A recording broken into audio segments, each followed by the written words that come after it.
Hai să vedem cum putem împărți conținutul unei celule în mai multe. Se poate observa aici că avem o coloană pe care avem numele elevului, nume și prenume, în aceeași celulă.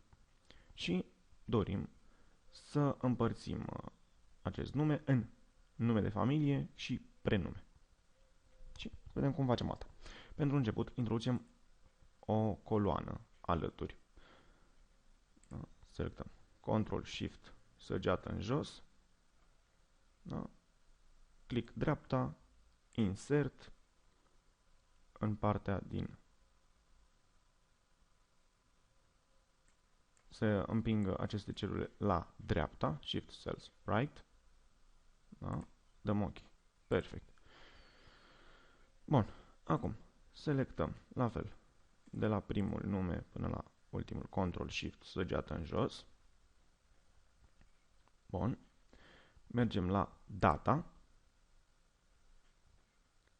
text to column, dăm click, bun. Păstrăm această setare,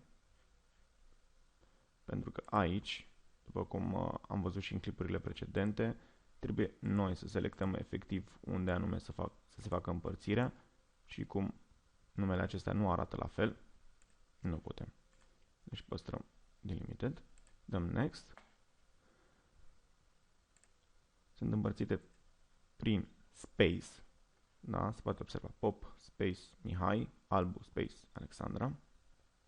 Bun. Dăm next. Aici nu modificăm nimic, nu vrem să excludem nicio coloană și finish. Ne spune că o să înlocuiască informațiile din următoarea coloană, motiv pentru care noi am introdus una nouă. Altfel ar fi suprascris coloana aceasta cu secțiune. Dăm OK. Perfect. Și iată, acum avem coloană cu nume, familie.